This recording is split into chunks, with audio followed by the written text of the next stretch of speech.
Hi, my name's Nick Broughton, and I'm a Randomfish. Hit the subscribe button, and let's be Randomfishes together, shall we?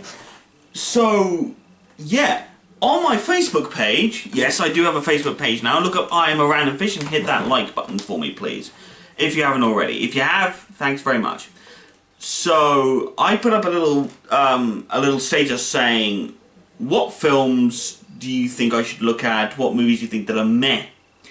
And, someone put up a whole bunch of titles, including Ralph Bakshi's The Lord of the Rings. Now, I have not talked about this film. I can't believe I haven't talked about this film, actually. I can't believe I haven't talked about Ralph Bakshi in general. Ralph Bakshi, for those of you who don't know, is a filmmaker who specialised more in the animation style of things. And he attempted to make a series of films that were animated, but were also more raunchy, more sort of adult-based, if you will, more so than your average animated audience that would usually exist. And at the time, even still by today's standards, I think, in a lot of ways, he's still considered to be very controversial, I guess is the best phrase of putting it. He's not bad by any stretch of the imagination. The animation is good, the characters are kind of fun and interesting. They all seem to follow a very similar-esque sort of style, more set in the modern day type of stuff, but this, The Lord of the Rings, is a fantasy film. This is something that he does do occasionally, but he doesn't do with as much frequency as he does with his main films. His main films mostly involving some sort of mid-20s, late 20s, more early 20s actually, guy who is some sort of philosophical writer wannabe who's, you know, walking around the streets of the city that he lives in, recording the events that he sees or writing things down and living life and having, you know, believing that living life and experiences is more important than sitting in some classroom learning about poetry. He usually has a fairly dysfunctional family. He has friends who are crazy. He runs into characters that are crazy. The whole world around him is crazy, and it's all focusing on him. It's all done through this one guy's perspective. And it's cool. It's cool to watch that sort of thing unfold, especially for a lot of shows like that. And it's a lot of fun to observe. But this, Lord of the Rings, like I said, is a different genre altogether. This is a fantasy thing. The only other fantasy film of Ralph Bakshi's that I really want to see and I haven't seen yet is Wizards. So if I ever find the time to get a copy of that, I'm going to get it. Simple as for me. The thing that threw me the most, however, regarding this setup, is that in Ralph Bakshi's Lord of the Rings, he takes Fellowship and Two Towers and meshes them together into one film. And as we all know from Peter Jackson later on down the line, that's not something that was continued with. Each book got its own movie in terms of the Lord of the Rings trilogy. And that was nice to see. It was nice to sort of see and observe something of that kind of ilk occur. But Ralph Bakshi's Lord of the Rings is different in a lot of ways to Peter Jackson's, not nearly because it's animation, but his very style of doing things was a heck of a lot more different. If you want a more... There's an in-depth comparison between Peter Jackson and Ralph Bakshi's Lord of the Rings films over on Channel Awesome with a Nostalgia Critic. I totally recommend that you go and do that. Not that these guys anymore need publicity from me. But that's just the way things go for me. Ralph Bakshi's Lord of the Rings is... I keep on saying Ralph Bakshi's Lord of the Rings because it's the only way I can think of to describe it. Because I can't just call it The Lord of the Rings, because unfortunately for me that brings up the Peter Jackson films more than it does Ralph Bakshi. Which is sad, but it's not entirely, you know, unforeseen. I mean, let's face it, the Peter Jackson films won awards. Ralph Bakshi did not, I'm afraid. But why do I enjoy this film? This is a film that I originally wrote down as being something that, you know, would fit into the category of films that are meh. And I looked at this film from the process of a film that is meh, or a movie that's meh, or a film that I wouldn't necessarily believe was enjoyed universally in that kind of way, and tried to see why it was that it was enjoyed so much. and why I enjoyed it so much. And I think I come across three main points as to why I enjoy this film as much as I do. And first off, number one, the characters themselves and the actors who portray them. Now, going back briefly to Peter Jackson, the casting in those films were amazing. Christopher Lee, rest in peace and all that, but he was an amazing Saruman. He did a great job of what he did and everything else. Ian McKellen as Gandalf was genius. Hugo Weaving as Elrond was great. Viggo Mortensen as Aragorn, Orlando Bloom, all those guys. They all did great jobs at what they did. But to me, the best way that I can describe enjoying an animation film or an animated film is when I don't immediately think of the actor who's playing the role, or I don't feel disenfranchised with the film enough that when the voices come out of the characters, I don't feel a disconnection. And to me, that stuck out a hell of a lot more in the animated film than anything else. The only actor whose voice I recognised of the whole thing was John Hurt as Aragorn. John Hurt, if you're on this channel and you don't know who John Hurt is, well, I've got two things to say to you.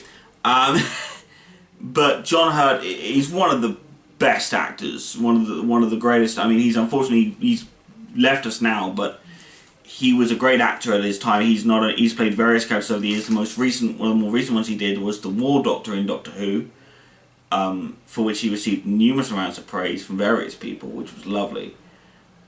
But him playing Aragorn in this was very fun because he sounded more like a king than anything else. He sounded regal when he spoke, and it was a lot of fun to see. Frodo, I don't know who played Frodo. I know no actors' names in this apart from John Hurt's, and even the one who I did recognise did not take me out of it.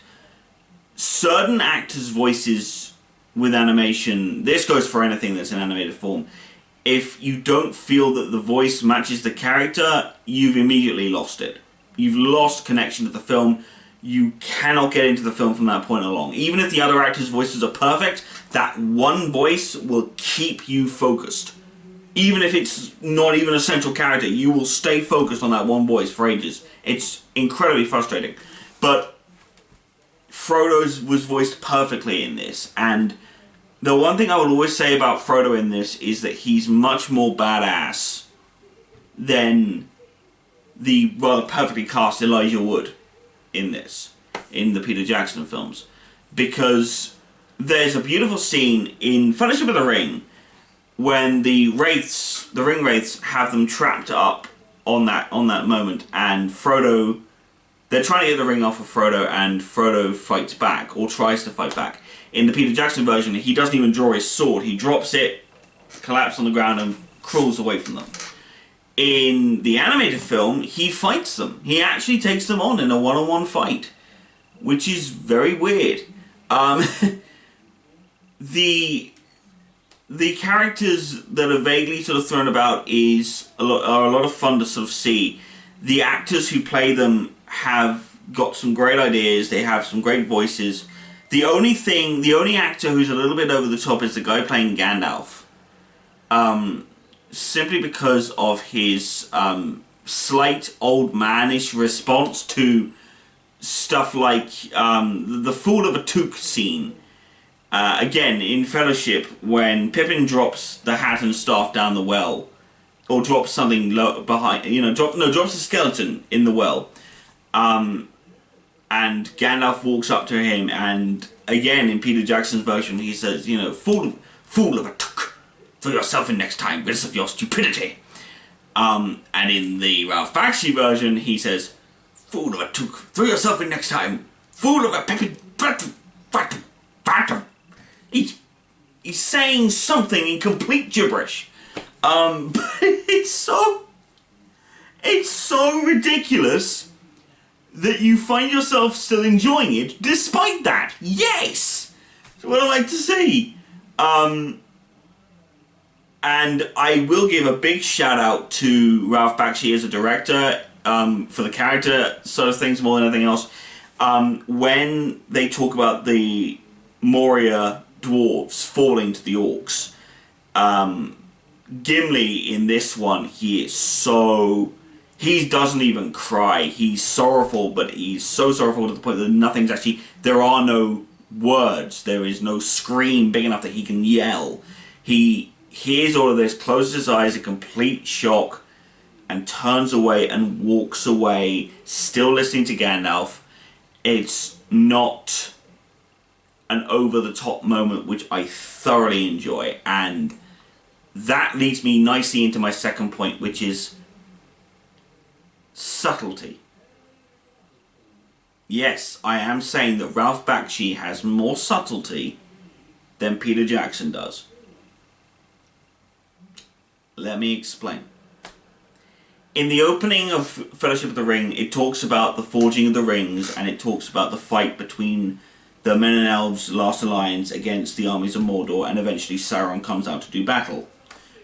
In Ralph Bakshi's version, that whole thing is done against paper, or what looks like old grained parchment, which is a brilliant thing, and everything's shot in shadow. You never see a fleshed version of a form on that paper. It is just shadows the whole time. The shadows of the swords as they strike against each other. The shadow of Sauron himself just stood there in a Viking helmet, holding the ring aloft. And it's freaky. And it's done so well, because it's done as if you were telling it around a campfire and you had to imagine these scenarios happening. That's one of the big points for me. Sauron is never seen. You see the eye in the pool with Galadriel later on, but again, that's subtle. That's done subtly. It looks like one of those weird patterns you find on the bathroom wall in your grandmother's house or something. The way the pattern is designed. But it looks like this ethereal thing that's just appeared, and it's to show that it's not his actual eye, it's a symbol of his omnipotence, despite the fact that again, we never see Sauron, but every time we hear someone talk about him, the menacingness of his nature, the complete destructive abilities that he holds is felt in every word they speak. And it's the same thing felt with the eye moment. Unfortunately for me, that is something that I wasn't a massive fan of in Jackson's version. The fact that Sauron was just so... He looked too much like a World of Warcraft villain that you had to beat. He looked too generic a fantasy villain for him to be Sauron. I liked the fact that Sauron in the Ralph Bakshi version, it could have been just a guy, possibly, with a Viking helmet, but it looked like he might have been wearing a mask underneath it or something. Disguises what he looks like, but he still looks human or humanoid. And it's amazing to have that sort of setup. I think that's great to have. Subtlety is brilliant. But this sort of leads me to the third reason as to why I like the film. It's complete randomness and the risks that it took. What are those risks? Well, allow me to say this. When Frodo puts on the ring, for example, everything doesn't visually change as much. At least not at first. Things get slower. Things are more, they seem like you're trekking through treacle or through mud or something. That's sort of what it is. And then when you see the riders for the first time with the ring on, they go from being these hunched over, hooded figures with red eyes that sort of, seem weak and fragile at one minute and then incredibly strong and powerful the next. And you see them without the ring on and they look more like their souls.